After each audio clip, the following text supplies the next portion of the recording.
Good morning to all. कैसे हैं आप सब? आई होप पढ़ रहे होंगे, अच्छे से नोट्स बना रहे होंगे, रिवाइज कर रहे होंगे। चलिए टॉपिक पे आते हैं। आज की क्लास हम लोगों की वॉइस को ही कंटिन्यू करते हुए हम लोग पढ़ेंगे इम्परेटिव सेंटेंस। जैसा कि लास्ट क्लास में हम सभी ने अफर्मेटिव सेंटेंस, नेगेटिव सेंटेंस और इंट्रोगेटिव सेंटेंस को ही कंप्लीट किया था, तो उसमें हम लोगों ने WH टाइप और हेल्पिंग वर्ब टाइप, हूँ, इससे रिलेटेड जो भी प्रॉब्लम्स है सेंटेंस में उसको हमने कंफर्म किया था और हमने कुछ आपको क्वेश्चंस भी कराए थे। आज की वीडियो में बच्चों हम लोगों को पढ़ना है इम्परेटिव सेंटेंस। इम्परेटिव सेंटेंस जैसा कि आप सभी पहले से जानते हैं, इम्परेटिव सेंटेंस में क्या होता है? ऑर्डर, रिक्वेस्ट और एडवाइस। ऑर्डर, रिक्वेस्ट, एडवाइस को हम लोग क्या कहते हैं? इम्परेटिव सेंटेंस में मेंशन करते हैं। ये दो तरीके से कार्य करता है। एक आप बात करते हैं जब अफर्मेटिव सेंस में बात करते हो, जैसे please help me, go there, है ना, always speak the truth, always help the needy. एक ऐसे बात करते हैं। एक आप बात करते हो जब आप नॉट लगा करके बात करते हो, नेवर लगा के बात करते हो, तो उसको नेगेटिव कहा जाता है। जैसे आप कहते हो कि please don't disturb me, please don't cheat anyone, never tell a lie. इस तरीके से जब आप बोलते हैं तो उसको नेगेटिव सेंस में करते हैं। तो किस प्रकार से इम्परेटिव सेंटेंस के सेंटेंस हम सभी को वॉइस में पूछे जाते हैं, कौन कौन से रूल्स हैं जो हम एक्टिव से पैसिव वॉइस में अपनाएंगे, उसको हम लोग वन बाय वन डिस्कस करते हैं। ओके, चलिएगा। तो इम्परेटिव सेंटेंस जैसा कि यहाँ पे मेंशन हुआ है, इम्परेटिव सेंटेंस में ऑर्डर, रिक्वेस्ट और एडवाइस होती है। ऑर्डर, रिक्वेस्ट और एडवाइस को हम लोग इम्परेटिव में जिक्र करते हैं। तो हम लोग कौन कौन से रूल को फॉलो करते हैं देखते हैं। तो 3 रूल चलते हैं। एक होता है शुड बी से, उसके साथ बी लगा होता है, शुड बी प्लस वर्ब का थर्ड फॉर्म। एक आपका होता है लेट के साथ बी प्लस वर्ब का थर्ड फॉर्म। और एक आप बहुत इजी मेथड को अपना के जब आप ऐसे बोल देते हो रिक्वेस्टेड टू, ऑर्डर्ड टू और एडवाइज टू, तो हम लोग उसको एक्टिव से पैसिव में अपनाते हैं। तो कैसे देखेंगे? सबसे पहले हम लोग ऑर्डर को देख लेते हैं। किसी भी सेंटेंस में ऑर्डर का मेंशन हो तो हम लोग उसको इम्परेटिव सेंटेंस मानते हैं और ऑर्डर वाले फार्मूलाज को अपनाते हैं। 3 रूल्स हैं। तीनों रूल्स ऑर्डर, रिक्वेस्ट और एडवाइस में फॉलो होते हैं। लेकिन जब यू आर ऑर्डर टू कहा जाएगा तो इसका मीन्स सेंटेंस में ऑर्डर को ही मेंशन किया गया है, तो ऑर्डर लिख रहे हैं। जब एडवाइस का जिक्र हो तो यू आर एडवाइज्ड टू, और जब रिक्वेस्ट के जिक्र हो तो यू आर रिक्वेस्टेड टू लिखते हैं। अदर जो 2 रूल्स हैं उसको हम किसी में भी फॉलो कर सकते हैं। चलिए देखते हैं क्या हमने बोला। जैसे रूल क्या होगा, एक्टिव वॉइस में क्या क्या हो? एक्टिव वॉइस में हम लोगों का वर्ब का फर्स्ट फॉर्म रहेगा जब निगेटिव का जिक्र नहीं होगा, और ऑब्जेक्ट रहेगा। ऑर्डर में रिक्वेस्ट में एक वर्ड आ जाता है प्लीज या काइंडली, तो पहले ऑर्डर को हम लोग देख लेते हैं। वर्ब का फर्स्ट फॉर्म और ऑब्जेक्ट हो, इसके साथ और भी हो सकते हैं, जैसे कह सकते हैं आप always speak the true needy, है ना, always speak the truth, always help the needy, है ना। ऐसे और भी सेंटेंस में इन देयर डिफिकल्टीज और बहुत सारे वर्ड्स आप ऐसे ऐड करते जाएंगे। तो उस वर्ड को ऑब्जेक्ट के बाद लिखते हैं। उस वर्ड को, जो भी हम लोगों के वर्ड्स आएंगे सेंटेंस में, उसको हम लोग नेग्लेक्ट कर देंगे। ध्यान यही रखना है वर्ड फर्स्ट फॉर्म और ऑब्जेक्ट और ऑर्डर का जिक्र हो, ठीक है ना। तो वर्ड फर्स्ट फॉर्म और ऑब्जेक्ट होगा। जब हम लोग इसको पैसिव वॉइस में बनाएंगे तो हम लोग 3 रूल्स को फॉलो करेंगे। कौन कौन सा? पैसिव वॉइस में बनाते समय पहला तो बहुत इजी मेथड होगा, क्या हो जाएगा? You are ordered to, you are ordered to, उसके बाद ऑर्डर टू के साथ वर्ब का फर्स्ट फॉर्म और ऑब्जेक्ट। एक ये स्टाइल अपनाते हैं। दूसरा हम लोग क्या कर सकते हैं, दूसरा में हो जाएगा जो ऑब्जेक्ट है वो सब्जेक्ट में चेंज हो जाएगा। ऑब्जेक्ट सब्जेक्ट बन जाएगा तो हो जाएगा subject should B third form of the verb. Subject should B third form of the verb. तीसरा रूल हम लोग जब इसको फॉलो करेंगे तो लेट से बन जाएगा। Let plus object plus be plus verb का थर्ड फॉर्म, है ना, ये फॉलो होगा। क्योंकि हमने आपको बताया था कि लेट हो गया मेक हो गया, गेट हो गया, बहुत से ऐसे वर्ड्स हैं जिनको वर्ब में जब हम लोग अपनाते हैं तो इनके साथ हमेशा ऑब्जेक्टिव केस आता है। We can not use with these verbs subjective case. हम लोगों को हमेशा ऑब्जेक्टिव केस ही यूज करना होगा। ऑब्जेक्टिव केस के प्रोनाउन जैसे ही नहीं यूज कर सकते, शी नहीं यूज कर सकते, दे नहीं यूज कर सकते, क्या यूज कर सकते हैं, हर यूज कर सकते हैं, हिम यूज कर सकते हैं, अस यूज कर सकते हैं, है ना, देम यूज कर सकते हैं। ऐसे वर्ड्स को हम लोग यूज करेंगे। लेकिन जब नाम की बात आ जाए, जैसे कह दिया जाए लेट मोहित गो देयर, तो इसका मीन्स क्या, मोहित थर्ड पर्सन है और पर्टिकुलर नेम है, इसको हम लोग स्किप नहीं कर सकते हैं। ये वही का वही रहेगा, क्योंकि सब्जेक्ट जो रहेगा वही उसका ऑब्जेक्टिव केस है, इसलिए हम लोगों को ऐसा करना होगा।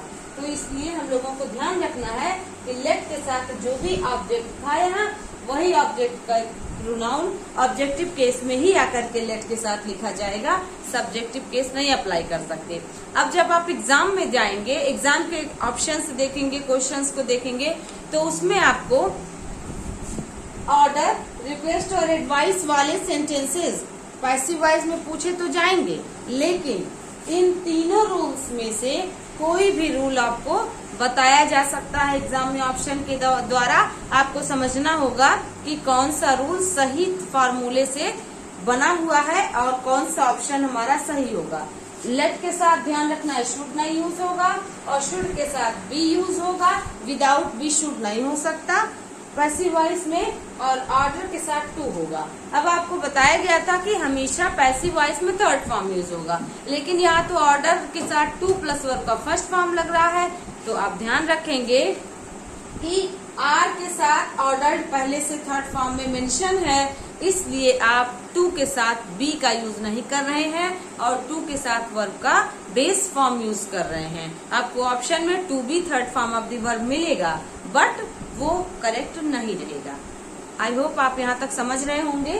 तो चलिएगा ये तीन रूल को फॉलो करते हैं। अब एग्जाम्पल देख सकते हैं। ऑर्डर में जैसे कह सकते हैं आप,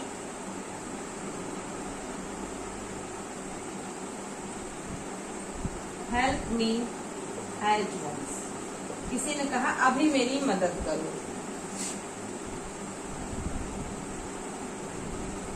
फॉलो मी नाउ। इस सेंटेंस को जब आप पढ़ रहे हैं तो इस सेंटेंस को पढ़ते समय आपको ये पता चल रहा है कि सेंटेंस में ऑर्डर को ही बताया जा रहा है। Help me at once, at once means होता है तुरंत, तो ये तुरंत बता रहा है कि ऑर्डर दिया जा रहा है, क्योंकि यहाँ प्लीज या काइंडली वर्ड को भी नहीं डिनोट किया गया है कि आप इसको रिक्वेस्ट माने। Follow me now, follow me now का मीन्स होता है, नाउ मीन्स होता है अभी, अभी मुझे फॉलो करो, मेरी बात मानो, मेरे इंस्ट्रक्शंस मानो। तो जब हम इसको चेंज करेंगे पैसिव वॉइस में, तो हम लोग तीनों रूल्स में से कोई भी एक फॉलो कर सकते हैं, लेकिन मैं आपको तीनों बताती हूँ क्योंकि तीनों में से कोई भी एक एग्जाम में पूछा जा सकता है। ओके, और बहुत सारे एग्जाम होने वाले हैं, सबके लिए ये सारे टॉपिक इम्पोर्टेंट हैं। देखिएगा, हेल्प मी एट वंस, आप इसको अगर इस तरीके से लिखें तो आप कह सकते हैं you are ordered to help me at once. आप अगर ऑप्शन में एट वंस को स्किप कर दिया है तो आप भी चारों ऑप्शन में से जो आपके सही क्रम को फॉलो करेगा उसी ऑप्शन को आप करेक्ट ऑप्शन मानेंगे। You are order to help me at once, मतलब अब इसका मीनिंग क्या हुआ? इसका मीनिंग ये हुआ कि तुम्हें अभी मेरी मदद करने के लिए आज्ञा दिया गया। यहाँ पे देखिए पैसिव वॉइस है ना, किसके द्वारा दिया गया आप ये नहीं जान रहे हैं, है ना। तो ऐसे सेंटेंसेस को आप ऐसे बनाते हैं। दूसरा देख सकते हैं, अगर आप शुड बी को फॉलो करें, अब सब्जेक्ट आना चाहिए। हेल्प के साथ मी ऑब्जेक्टिव केस में है, मी का सब्जेक्ट आई होता है, आपको आई लिखना होगा। तो आप लिखेंगे I should be helped at once। At once को यहाँ आप इसकी भी कर सकते हैं, जैसा आपको ऑप्शन में मिलेगा वैसे ही आपको काम करना होगा। I should be helped at once मतलब मेरी मदद की जानी चाहिए, तुरंत की जानी चाहिए। ऑब्जेक्ट से डिनोट किया गया। लेट से जब आप फॉलो करेंगे तो हो जाएगा लेट मी, क्योंकि मी ऑब्जेक्टिव केस है और लेट के साथ हमेशा ऑब्जेक्टिव केस के प्रोनाउन भी लिखे जाते हैं। तो हो जाएगा लेट मी। अब आपको जब ऑप्शन मिलेगा तो शुड भी मिलेगा, बट आपको शुड को रिमूव कर देना है, सिर्फ बी को ही अपनाना है। तो let me be helped at once. यहाँ पे देखिए बाई वगैरह का कोई मेंशन नहीं करते, क्योंकि अब पैसिव वॉइस में हमेशा ऑब्जेक्ट से ही बात की जाती है। तो जब हम लोग थोड़ा मॉडर्नाइज करेंगे अपने सेंटेंस को, तो इसमें बाई वगैरह का जिक्र नहीं करते, क्योंकि इम्परेटिव सेंटेंस में हमेशा ऑब्जेक्ट ही काम करता है, सब्जेक्ट को इसमें नहीं बताया जाता, सब्जेक्ट हिडन रहता है। तो इस तरीके से आपने तीनों रूल्स के माध्यम से एक सेंटेंस को फॉलो करेंगे और एग्जाम में जैसे पूछेगा वैसे आप डिसाइड करेंगे which option will be right answer. Follow me now. Follow me now में यहाँ भी ऑर्डर का ही जिक्र हो रहा है। आपको क्या करना होगा, आप यहाँ पे कह देंगे, जब आप इसको पैसिव वॉइस में चेंज करेंगे तो यू आर ऑर्डर्ड टू आप कर सकते हैं, बहुत ही आसान है, बच्चे यही रूल को ज्यादा पसंद करते हैं। You are ordered to follow me now. यहाँ देखिए नाउ को देन नहीं करेंगे नरेशन की तरह, ये सारे चेंजेस नरेशन में होते हैं कि नाउ को देन कर दिया जाए, एगो को बिफोर कर दिया जाए, है ना। ये सारे रूल्स, दिस को दैट, दिस को दो, ये सारे रूल्स नरेशन में चलते थे। यहाँ नाउ को नाउ ही रखेंगे, यहाँ कोई भी चेंजेस नहीं करेंगे। दूसरा अगर आप फॉलो करते हैं तो आप इसको लिख सकते हैं, I should be followed now. Let को अपनाएंगे तो लेट को अपनाएंगे तो क्या कर सकते हैं, late me B followed now, है ना, कि मुझे फॉलो किया जाना चाहिए, मुझे फॉलो हो जाने दो। इस तरीके से हमने ऑर्डर वाले सेंटेंस को कंप्लीट किया। ऑर्डर वाले सेंटेंस में हम लोगों को इस तरीके से फॉलो करना होता है अपने रूल्स को, और एग्जाम में जब आप ऑप्शन देखेंगे तो तीनों तरीके से क्वेश्चंस बने हुए हैं, है ना। अब हम लोग रिक्वेस्ट को देखेंगे कि रिक्वेस्ट को कैसे हम लोग समझते हैं। आई होप आपको ये सब समझ आया होगा, आपने समझा भी होगा, तो नोट डाउन भी कर लीजिएगा, रिवाइज कर लीजिएगा, बाकी क्वेश्चंस तो आपको दिया जाएगा। रिक्वेस्ट वाले सेंटेंस देखिएगा, ऑर्डर कंप्लीट हुआ, रिक्वेस्ट वाले सेंटेंस, ये हम लोग अभी अफर्मेटिव स्टाइल पढ़ रहे हैं, नॉट और नेवर का मेंशन नहीं हुआ है। नॉट और नेवर वाले मेंशन में हम लोगों को नॉट का यूज करना पड़ता है, उसके दूसरे रूल्स हैं, तो उसको हम लोग आगे पढ़ेंगे, लेकिन अभी इसको ध्यान दीजिएगा, अभी नॉट और नेवर नहीं हो रहा है। रिक्वेस्ट, इसमें भी एक्टिव वॉइस में क्या हो जाएगा, प्लीज या काइंडली लिखा होगा।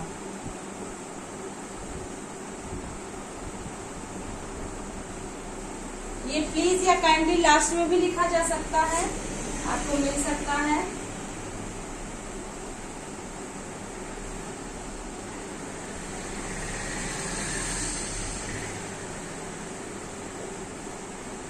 इस तरीके से भी आपको मिल सकता है। तो जब आप इसको पैसिव वॉइस बनाएंगे तो पैसिव वॉइस में क्या चेंज है, बाकी दोनों रूल्स लास्ट के वही रहेंगे, शुड बी और लेट वाले।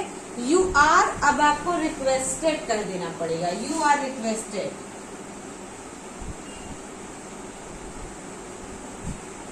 You are requested to verb first form object, आपको ये अपनाना होगा। बाकी दो रूल्स जो थे वही रहेंगे, सब्जेक्ट शुड बी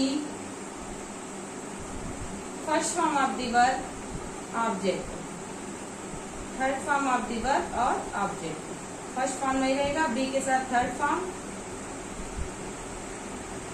लेट वाला अगर फॉलो होगा तो लेट प्लस ऑब्जेक्टिव केस के pronoun plus be plus third form. यहाँ पे आपने नोट डाउन कर लेना है कि प्लीज या काइंडली को स्किप कर देते हैं। आप इसको लिख सकते हैं, इम्परेटिव सेंटेंस में पैसिव वॉइस बनाते समय रिक्वेस्ट का मेंशन अगर हो तो प्लीज या काइंडली वर्ड को हटा दिया जाता है या कैन बी रिमूव, है।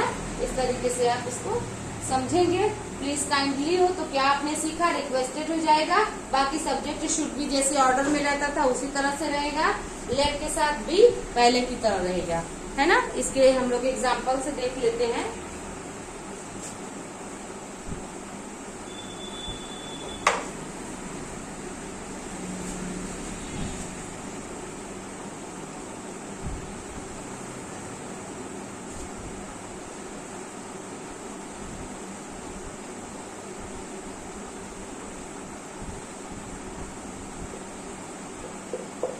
Please inform me about it.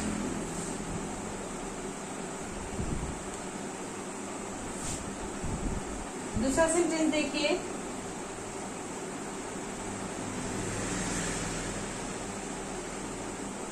Give me a glass of water please। Exam में देखिए ऐसे आता है, प्लीज को लास्ट में भी डिनोट कर सकते हैं। जैसे आपको मिलेगा उसी तरीके से आपको भी समझना होगा, फॉलो करना होगा। कैसे करेंगे देखिए, please inform me about it. आप क्या कर सकते हैं, प्लीज को बता दिया तो you are requested to.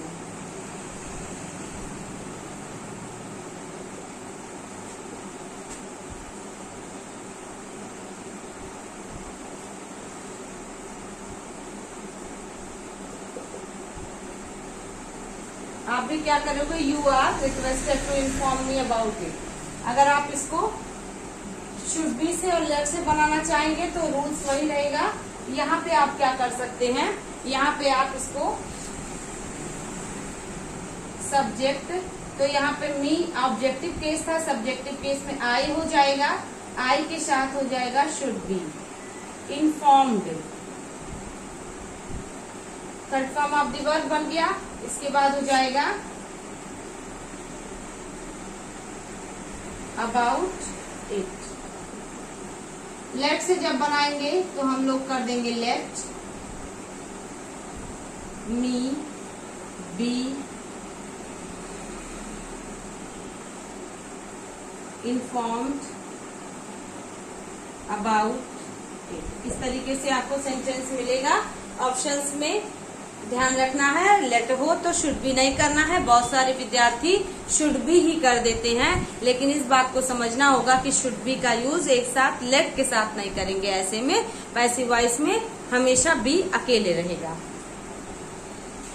Give me a glass of water please. इसमें देखिएगा, give me a glass of water please क्या हो जाएगा, you are requested to give me a glass of water please.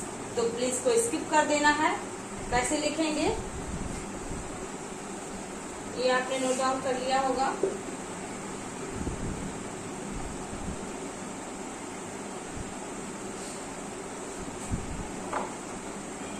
देखिएगा,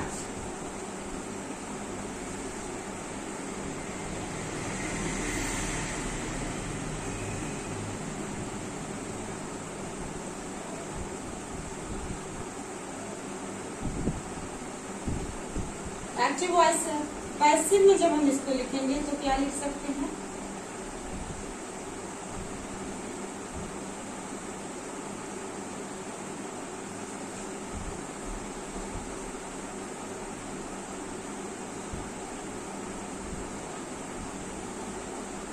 you are requested to give me a glass of water।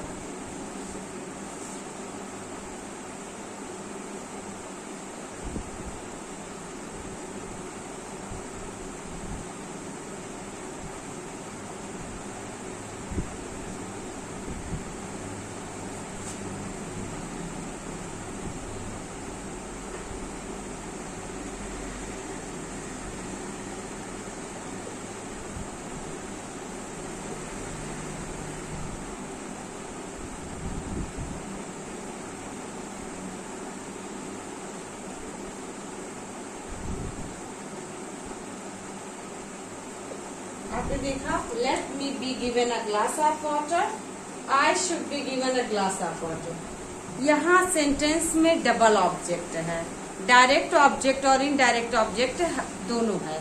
बार बार मैं आपको इस direct और इनडायरेक्ट ऑब्जेक्ट को बात करती हूँ, क्योंकि सेंटेंस में जब डायरेक्ट ऑब्जेक्ट इनडायरेक्ट ऑब्जेक्ट दोनों दिया हो तो दिए गए सेंटेंस को दोनों तरीके से अपनाया जा सकता है और आपके एग्जाम में किसी भी प्रकार से क्वेश्चन पूछा जा सकता है। तो इसी सेंटेंस को हम दूसरे तरीके से भी बना सकते हैं। कैसे, चलिए देखा जाए।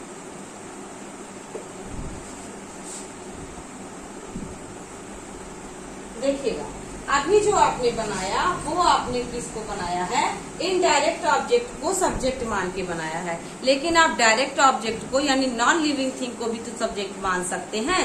कैसे, देखिएगा, ये वाला तो वही रहेगा, you are requested to give me a glass of water, ये वही रहेगा। लेकिन बाकी दो सेंटेंस है, आप यहाँ कह रहे हो आई should be given a glass of water, मुझे गिलास पानी मिलना चाहिए, मुझे गिलास पानी दिया जाना चाहिए, आप ऐसे बोल रहे हो। लेकिन आप ऐसे भी तो बोल सकते हो, एक गिलास पानी मुझे दिया जाना चाहिए। आप इसके पहले वाले में बोले एक गिलास की मुझे एक गिलास पानी मिलना चाहिए या दिया जाना चाहिए, मुझे आपने पहले बोला। इस सेंटेंस में आप बोलोगे एक गिलास पानी मुझे दिया जाना चाहिए। अब आपने क्या किया, डायरेक्ट ऑब्जेक्ट को एज ए सब्जेक्ट रिप्रेजेंट किया। वैसे मी इसमें भी है, लेट के साथ मी आया है, अगर थर्ड पर्सन हो तो यहाँ पे डायरेक्ट ऑब्जेक्ट को भी कर सकते हैं। तो एक इसको देखिए और एक मैं आपको बताती हूँ कि कैसे, क्योंकि वो भी एग्जाम में पूछा जा सकता है, क्योंकि नियम है ऐसा डबल ऑब्जेक्ट का कि अगर डबल ऑब्जेक्ट हो तो डायरेक्ट पहले हो तो इनडायरेक्ट को कैसे लिखेंगे, और आप जानते भी हैं, मैंने आपको बताया है। तो इसको देखिएगा कैसे बना सकते हैं। आप इसको ऐसे भी बना सकते हैं, अ ग्लास ऑफ वाटर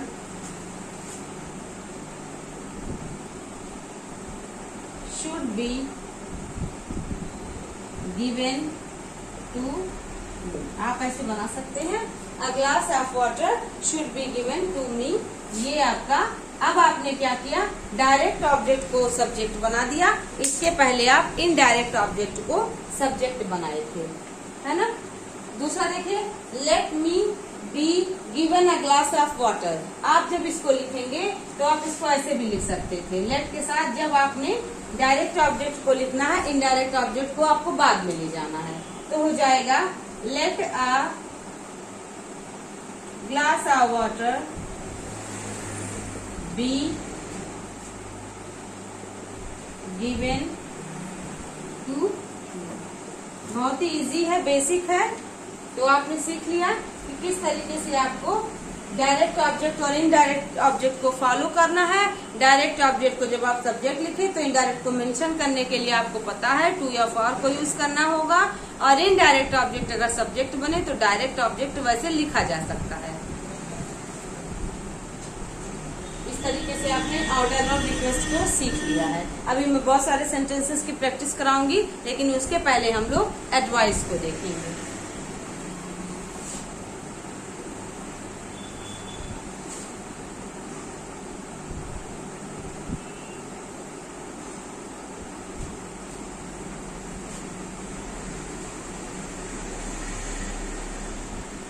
एडवाइस वाले में हम लोगों को ऑलवेज वर्ड मिलता है ज्यादातर, या जब निगेटिव पढ़ते हैं तो नेवर वर्ड मिलता है।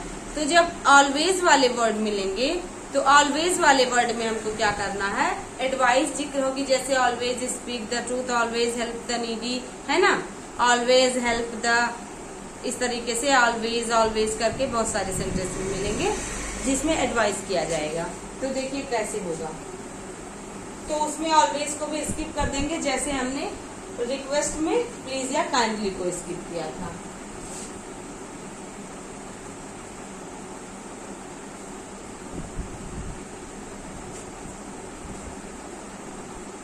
ऑलवेज वर्ब फर्स्ट फॉर्म और ऑब्जेक्ट को जब लिखेंगे तो क्या करना होगा, इस तरीके से always help the needy, always speak the truth, है ना,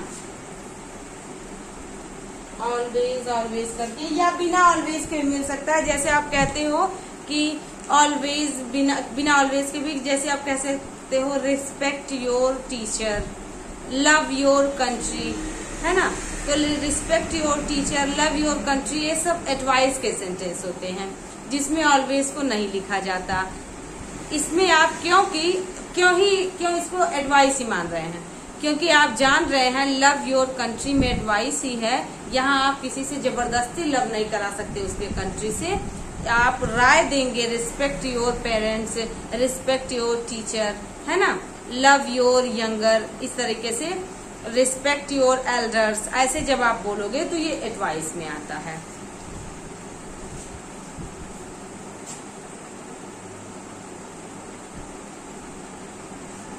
पैसिव वॉइस में क्या करना होगा, वही चीजें हैं। यू आर, अब यहाँ देखिए एडवाइस में आपने एस लिखा, एस क्यों लिखा देखिएगा,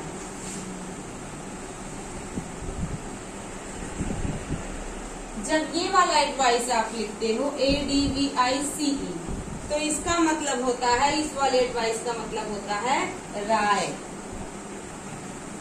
या सलाह, और ये नाउन है। लेकिन जब ये नाउन है पार्ट्स ऑफ स्पीच में, लेकिन जब आप ADVISE कर देते हैं तो ये पार्ट्स ऑफ स्पीच में वर्ब बन जाता है, और वर्ब मीन्स होता है कार्य का किया जाना, एक्शन डिनोट होता है। तो वर्ब इज एक्शनिंग वर्ब, तो यहाँ पे हो जाएगा सलाह देना, राय देना, ऐसे हो जाएगा। तो राय देना, सलाह देना ये वर्ब की तरह है, तो एस रहेगा, और जब वर्ब की ना हो, CE हो, तो हो जाएगा नाउन। एग्जाम में ऐसे भी क्वेश्चन बने हैं, दिए गए वर्ड को अंडरलाइन कर देगा और बोल देगा कि पार्ट्स ऑफ स्पीच में से ये वर्ड क्या है, या बोल देगा एक सेंटेंस दे देगा, उस सेंटेंस में एडवाइस को VICE को स्किप करके एडवाइस बनाएगा और बोलेगा ये क्या है, या इसको किस वर्ड से हम लोग क्या कर सकते हैं, रिप्लेस कर सकते हैं, इसके स्थान पे कौन सा वर्ब लिखा जाएगा, कौन सा वर्ड लिखा जाएगा। क्वेश्चन पूछने के बहुत से तरीके हो सकते हैं, लेकिन आपको ऐसे जानना होगा। इसलिए यहाँ पे वर्ब की तरह मेंशन किया गया एडवाइस को, इसलिए आर के साथ वर्ब का थर्ड फॉर्म बताया गया। शुड से जब बनाएंगे तो हो जाएगा subject should be verb third form, let objective case be verb, इस तरीके से रहेगा। तो हम लोग इसको क्या करेंगे, इसको हम लोग ऐसे, अब इसके सेंटेंसेस देख लेते हैं।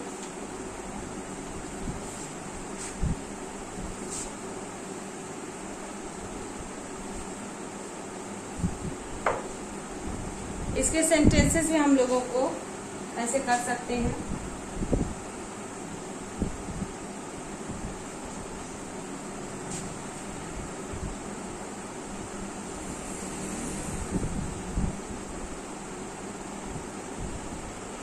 Always respect your elders, always respect your elders जब हम मेंशन करेंगे तो इसमें ध्यान रखना है, लिख लीजिएगा इम्परेटिव सेंटेंस में एडवाइस के वाले वर्ड में ऑलवेज वर्ड को हटा देते हैं। पैसिव वॉइस बनाते समय ऑलवेज वर्ड को नहीं लिखा जाता है, ऐसा आप लिख लीजिएगा, और ऑलवेज को हटा देना है।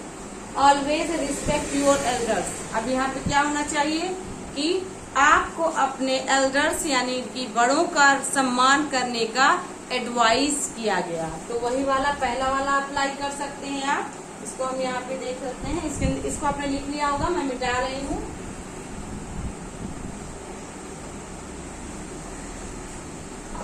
कैसे देखिएगा,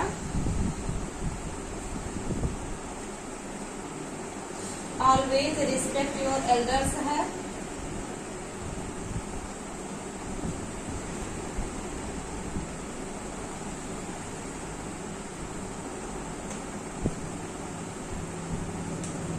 बनाएंगे तो हो जाएगा you are advised to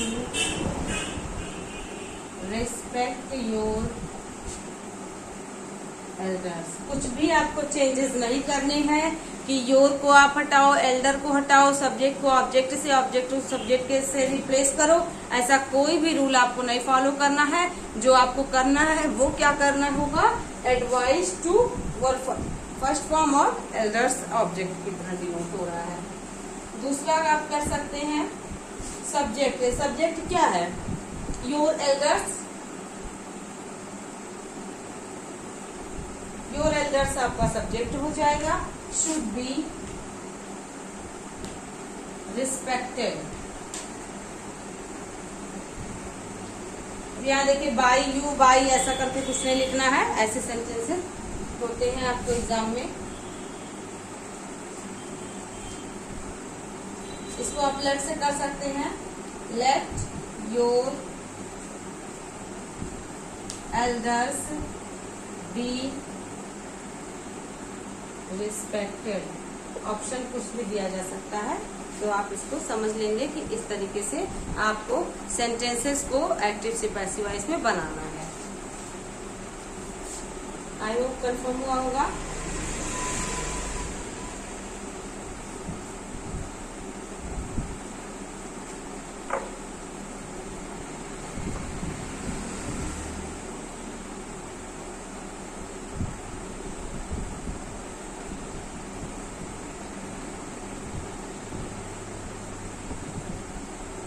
love your country. Love your country में देखिए ऑलवेज को नहीं लिखा गया है, विदाउट ऑलवेज कैसे हम लोग एडवाइस करेंगे।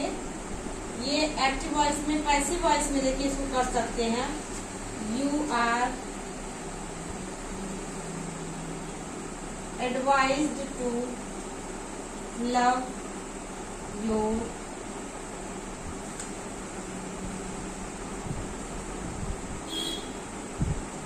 country. You are advised to love your country. Your country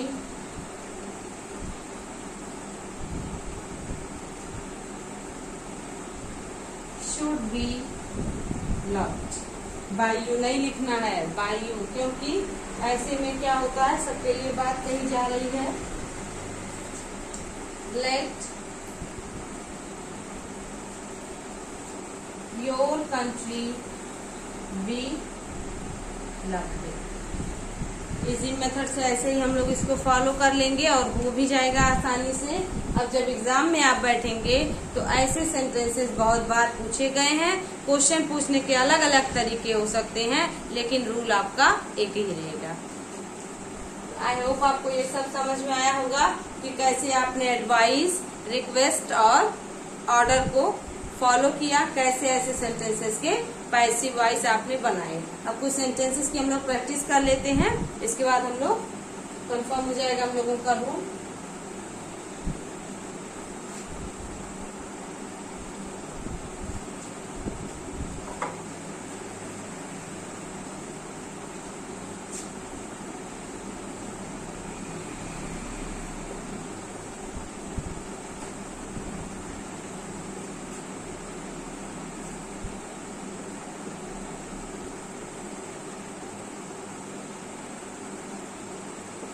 देखिएगा इसमें क्या हो रहा है, ऑर्डर हो रहा है, रिक्वेस्ट हो रहा है, एडवाइस हो रहा है, क्या हो रहा है बताइएगा।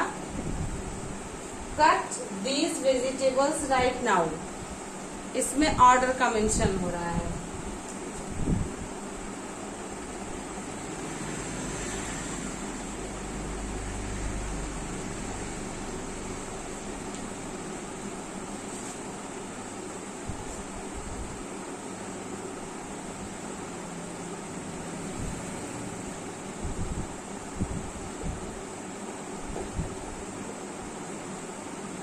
क्या कर देंगे, you are ordered to cut these vegetables right now. यहाँ पे आपने देखा कि सेंटेंस में कि अभी इस सब्जी को काटो ऐसा कहा गया, तो राइट नाउ मीन्स ऑर्डर। तो यहाँ पे देखिए you are ordered to cut these vegetables right now. Subject these vegetables object है, तो क्या कर देंगे हम लोग, these vegetables should be cut right now। यहाँ पे देखिएगा should be cut, कट का भी थर्ड फॉर्म कट ही होता है। यहाँ पे आपको बिल्कुल भी है ना कंफ्यूज नहीं होना है, कट थर्ड फॉर्म भी कट ही होता है। इसको आप लोग जब लेफ्ट से करेंगे, लेफ्ट दीज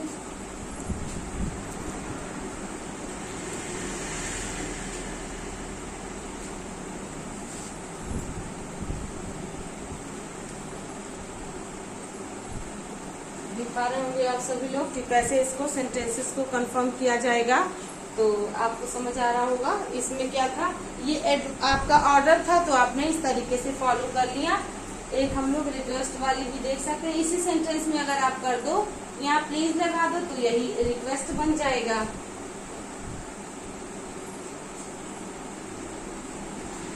कैसे करेंगे देखिएगा। Please give me your notebook. Request में कन्वर्ट हो गया sentence, please give me your notebook. क्या हो जाएगा, अगर आप इसको रिक्वेस्ट है तो रिक्वेस्ट से कर रहे हैं तो हो जाएगा you are requested to give me your notebook। Double object है, ध्यान रखना है इसको।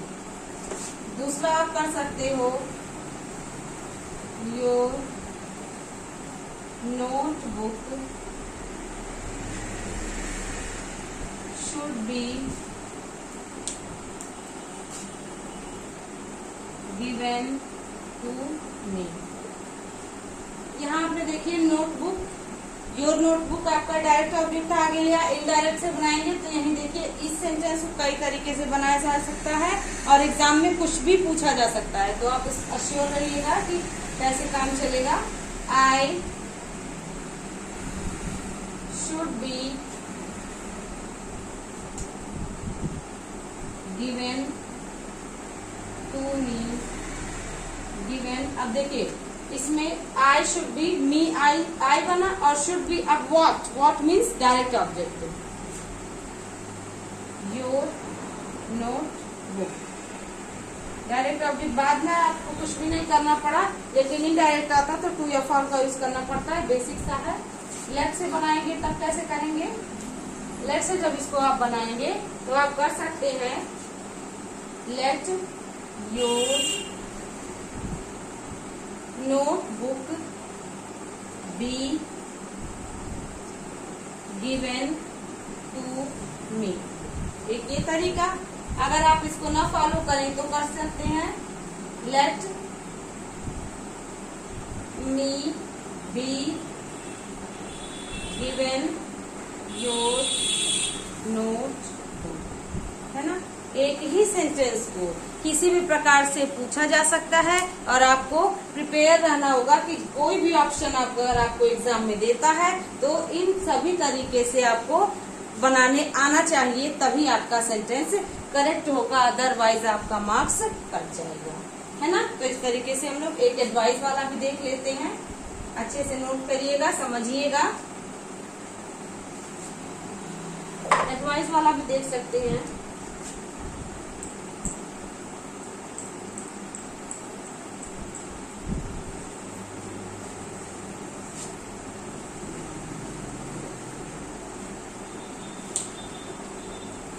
पैसिव वॉइस में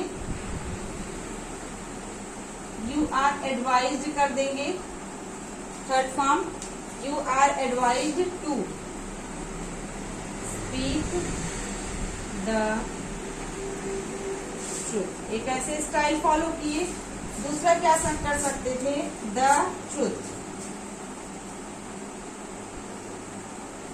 should be spoken. Let the truth be spoken. इस तरीके से आप बना सकते थे। तीनों तरीका हमने आपको बताया। आई होप आपको क्लास समझ में आई होगी। नोट डाउन कर लीजिएगा अच्छे से। बार बार सेंटेंस अपने नोट को पलट करके क्वेश्चंस को, रूल्स को देखते रहिएगा, अदरवाइज भूल जाएंगे। इसके बाद की वीडियो में हम लोग देखेंगे, इसके बाद की क्लास में हम लोग देखेंगे इम्परेटिव सेंटेंस को कैसे निगेटिव में पढ़ते हैं। मतलब मैंने आपको स्टार्टिंग में ही बता दिया था कि please don't disturb me, never tell a lie, ऐसे सेंटेंसेस को, या डोंट गो देयर। नेगेटिव में देखिए ऑर्डर भी है, नेगेटिव में एडवाइस भी है, नेगेटिव में रिक्वेस्ट भी है। इसको हम लोग नेक्स्ट क्लास में पढ़ेंगे, तो अच्छे से आप करिएगा। आज की क्लास यहीं भी बंद करते हैं। Thank you.